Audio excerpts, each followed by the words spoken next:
मैं चांद अब्दुल रब एडवोकेट 6 जनों की तरफ से जो है ना एंटी बेल पिटिशन कोर्ट में प्रिंसिपल सेशन कोर्ट में जो है ना दाखिल किया हूँ। आज डेट ऑफ हियरिंग था, इसमें आर्गूमेंट पब्लिक प्रोसिक्यूटर भी और हम भी जो है ना आर्गूमेंट जो है ना एडवांस करे कोर्ट को। प्रिंसिपल डिस्ट्रिक्ट कोर्ट में जो है ना ये एंटीसिपेटरी बेल एप्लीकेशन 3 जने की तरफ से है, 4 जने की तरफ से जो है ना रेगुलर बेल के लिए जो है ना बेल पिटिशन पेंडिंग कोर्ट में है। 4 पूरे केसेस में जो है ना कोर्ट जो है ना हमारे आर्गूमेंट को सुनी और जो है ना हम दलील भी पेश कर रहे हैं उन कोर्ट के, सुप्रीम कोर्ट, हाई कोर्ट्स और Kerala high court, Bengaluru high court के जो है दलील पेश किए हैं कि ये लोग जो है ना बेल के लिए एलिजिबल हैं, इसलिए इनको जो है ना बेल पे छोड़ा जाए बोल के जो है ना बेल के लिए जो है ना एप्लीकेशन दिए हैं। अब बेल पिटिशन का जो है ना जजमेंट जो है ना वो 19 तारीख को जो है ना यही महीने के जो 19 तारीख को जो रखा गया है। इंशाल्लाह 19 तारीख के दिन जो है ना कोर्ट सारे चीज़ों को जो है ना गौर फिक्र कर जो है ना जजमेंट पास करेंगे। इंशाल्लाह बेल भी ग्रांट होने के पूरे चांसेस हैं। इस रेगुलर और एंटीसिपेटरी बेल ग्रांट होने के चांसेस हैं। अब रेगुलर बेल और एंटीसिपेटरी बेल ग्रांट होने के बाद जो है ना इंशाल्लाह आपको जो है ना इसकी इतला दिए जाए। मैं ये पूछना चाह रहा हूँ कि ये जो इतनी ताख़ीर क्यों हो रही इसमें? यहाँ कोई ताख़ीर नहीं हुई। यहाँ पर जो है ना पहले जो ना केस जो है ना गवर्नमेंट पब्लिक प्रोसिक्यूटर के पास था, उसके बाद जो है ना अब वेरी रिसेंटली एक 15 दिन पहले जो है ना ये केस जो है ना एक्ट के केसेस पूरे जो है ना मस्की नागराज पब्लिक प्रोसिक्यूटर को जो ना गवर्नमेंट की तरफ से जो है ना उनको ट्रांसफ़र हुए हैं।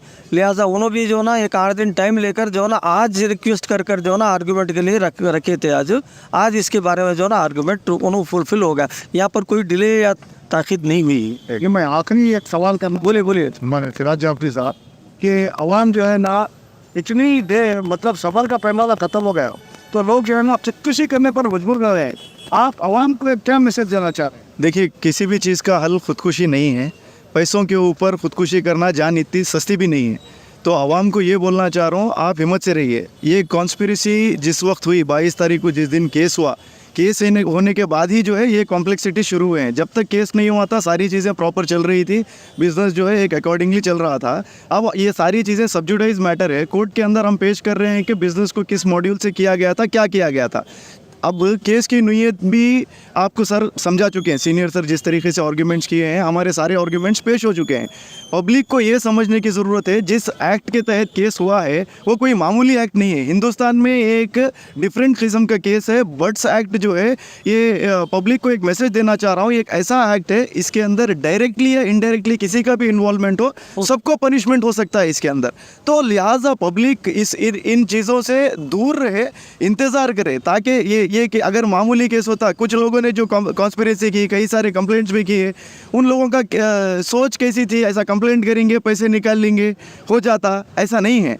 ये बट्स एक्ट के तहत जो है बहुत संजीदा मामला है। It will take time, courts अपना टाइम लेती है। और उसके बाद अक्यूज नंबर 1, 2, 3 जो main partners of the company हैं, इस वक्त वो लोग एब्सकॉन्डिंग है ताकि हम उनके एंटीसिपेटरी बेल करा सके।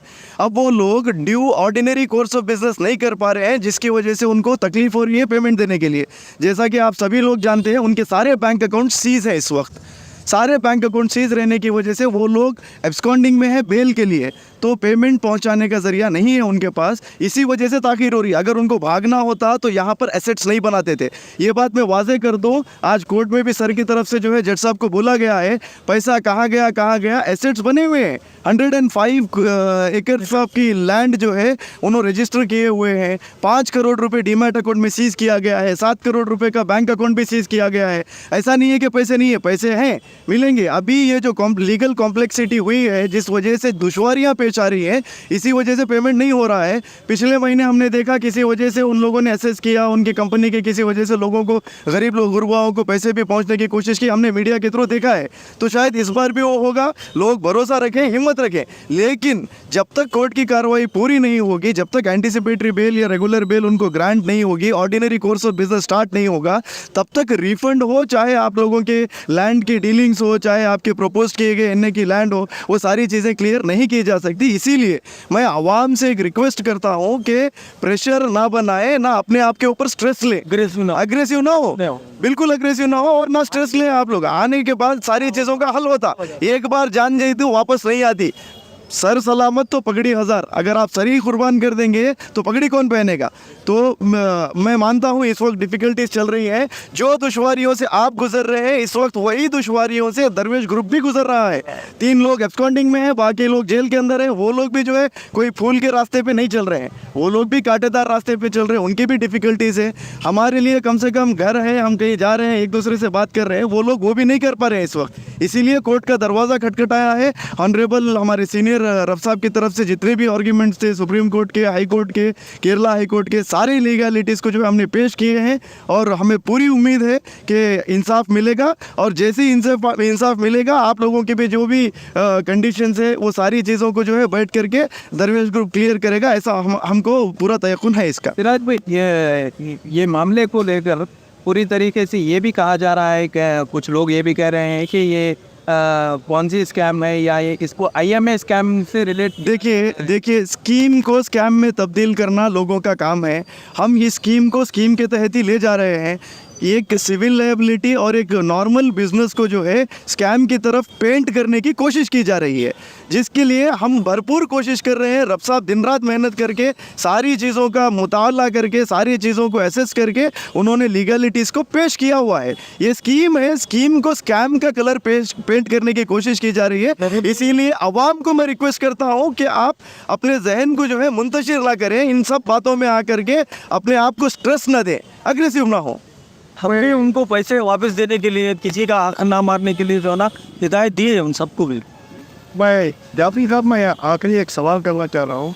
लोगों में भी एक तशवीश है कि जो लीगल एडवाइजर पहलवान साहब है वो NLC देते, आप लोग जो केस लड़ रहे हैं NLC देने की वजह क्या है? लोग जो है ना उनको एक कसूरवार पैदा कर रहे हैं। देखिए ये खुलासा हम नहीं कर सकते।